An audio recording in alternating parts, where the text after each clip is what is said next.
मंडळी, आज देशासाठी पूर्ण कुस्ती क्षेत्रासाठी दुःखद घटना म्हणू शकतो।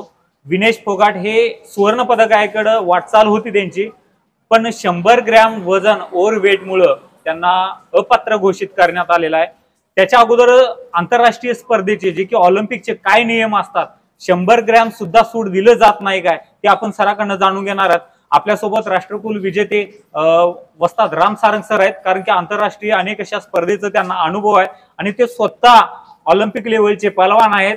परंतु काही गोष्टी अन्याय झाल्यामुळे ते तिथपर्यंत पोहोचू शकले नाहीत आणि सातत्याने भारतीय खेळाडूंवर अन्याय होतो का, बऱ्याचशा गोष्टीवर आपण आज चर्चा करणार आहोत। कारण की आता बरेच पडसाद पडलेला आहे, कारण की काही दिवसापूर्वी महिला पहलवानांचं आंदोलन होतं, ब्रिजभूषण आणि यांच्या विरोधात आंदोलन होतं। याला राजकीय रंग देण्याचा पण प्रयत्न चालू आहे की कुठेतरी शासन या ठिकाणी काहीतरी करून त्यामध्ये अशा पद्धतीनं कारणीभूत आहे का, अशी पण चर्चा आहे। सगळ्या गोष्टीकडे आपण चर्चा करूया। सर, प्रथम तुमचं स्वागत आहे, कारण की तुम्हाला अनेक अशा स्पर्धेचा अनुभव आहे। काय कारण आहे की विनेश फोगाटला अपात्र घोषित करण्यात आलंय? असं काय कारण म्हणता येणार नाही। आंतरराष्ट्रीय जे नियम आहेत, ऑलिम्पिक सारख्या स्पर्धेमध्ये जे नियम असतात ते काटेकोरपणाने पाळले जातात। एकाला एक असे नियम नसतात। आता वजनाचा विषय जो आहे, त्याचं ओव्हरवेट झालं, हे व्हायला नको पाहिजे होतं, कारण तिची जबाबदारी आहेच आणि तिच्याबरोबर जे गेलेले मार्गदर्शक आहेत त्यांची जबाबदारी आहे। तुम्हाला जर वजन जादा आहे, जर याची खात्री होती, तर तुम्ही 1 तास आधी किंवा 2 तास आधी वजनाच्या ठिकाणी तुम्ही पोहोचलं पाहिजे होतं।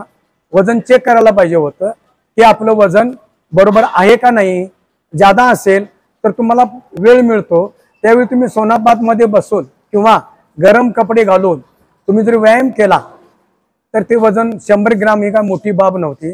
एवढ्या वजन कमी केल्यानंतर तुम्हाला 100 ग्राम सहज कमी झालं असतं, पण ते तुम्ही वजन देण्यापूर्वी, फायनल वजन देण्यापूर्वी तुम्ही ते चेक करून घ्यायला पाहिजे होतं आणि खात्री झाल्यानंतर मग तुम्ही निवांत राहायला पाहिजे। पण तुम्ही डायरेक्ट वजनावर गेल्यानंतर 100 ग्राम वजन दाखवतोय जादा, हे नेमबाह्य आहे। कारण मी देखील स्पर्धा खेळलो, त्यावेळी माझं वजन 7.5 किलो वजन मी इंडियातच कमी केलं होतं। ट्रायल दिली, निवड झाली, त्यानंतर मी ऑस्ट्रेलियामध्ये गेले 1982ला।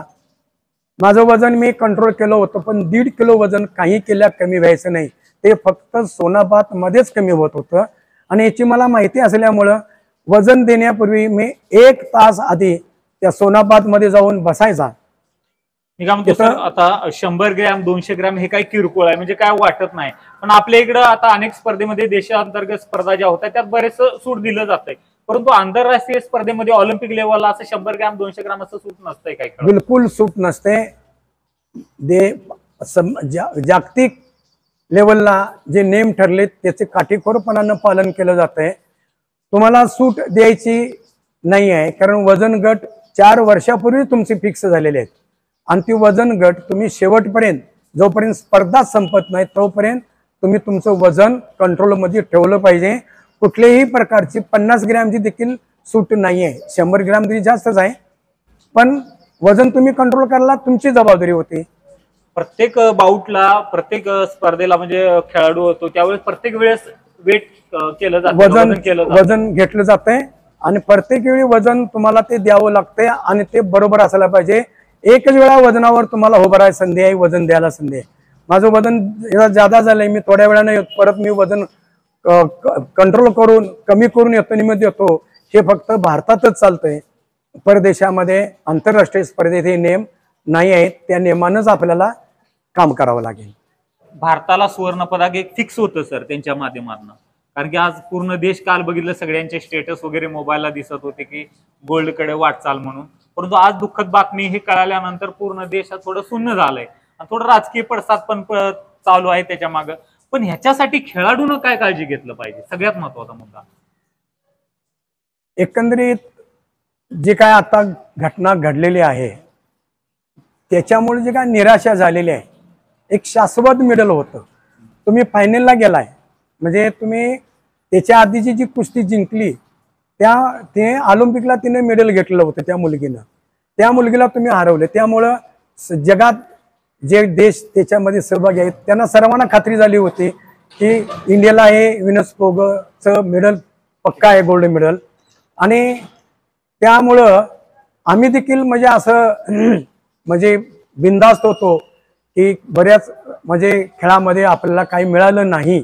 अगदीच आताच्या बोटावर मोजण्या इतकीच मेडल मिळालेत आणि हे मेडल आपल्याला 100% मिळणार आणि तेही महिला कुस्तीगीर मिळवणार.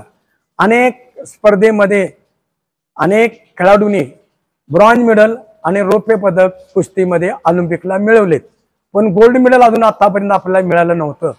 ते या मुलगीच्या रूपानं आपल्याला मिळणार याची खात्री झाली होती. दुर्दैव ते आपल्याला म्हणजे आज आपण स्पर्धेतनंच बाद झालो. त्यामुळं काय झालंय की स्पर्धेमध्ये जर हरलो असतो एखाद्या बाऊटला तर आपल्याला 3ऱ्या नंबरसाठी खेळायला संधी मिळाली असती, पण अपात्र झाल्यामुळं ना फर्स्ट सेकंडसाठी खेळू शकतोय ना थर्ड फोर्थसाठी खेळू शकतोय. आता ही जर आपल्याला उणीव भरून काढायची असेल भविष्य काळामध्ये जे काय खेळाडू पुढं आपल्याला ऑलिम्पिकला जे खेळतील त्यांनी काळजीपूर्वक म्हणजे आपल्यावर अशा पद्धतीचं म्हणजे प्रसंग येणार नाहीत याची दक्षता घ्यायला पाहिजे, अधिकाऱ्यांनी घेतली पाहिजे. त्याचबरोबर आपण सतर्क राहिलं पाहिजे आणि जोपर्यंत स्पर्धा संपत नाही तोपर्यंत आपल्याला त्या मेडलच्या बाबतीत घाण राहून चालणार नाही. कारण प्रत्येक व्यक्ती त्या मेडलसाठी अनेक वर्ष 4 वर्ष त्याची तयारी करतात. गेल्या ऑलिम्पिकला देखील विनसनं म्हणजे प्रगती चांगली केली होती, यश मिळालं नाही. ह्याच्यामध्ये तिने आता उच्चांकच केला होता, पण एवढ्यावर न थांबता जे दुःख आलंय ते आता आपल्याला मान्यच करावं लागेल. पुढच्या ऑलिम्पिकसाठी तिनं तयारी करावी, तिच्याकडे ते गट्स आहेत, ती मेडल घेऊ शकते याची मला तिच्याकडून आशा आहे. मिळवेल एवढी मी आशा व्यक्त करतो. नक्कीच. आणि सरांनी सांगितलेल्या पद्धतीनं काही नियम असतात आंतरराष्ट्रीय स्पर्धेचे ऑलिम्पिकचे, त्यात बाकी गोष्टी कोणी सगळ्यांना नियम सारखेच असतात, कोणीही हस्तक्षेप करू शकत नाही त्यामध्ये.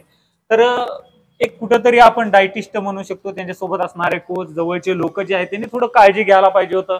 आपल्याला फायनल मध्ये पोहोचल्यानंतर आपण बिंदास राहणं हे पण कुठंतरी नडलं आपण म्हणू शकतो. कारण काही जे आहेत प्रत्येक गोष्टी हे बारकाईनं तिथं लक्ष देणं तेवढंच गरजेचं होतं.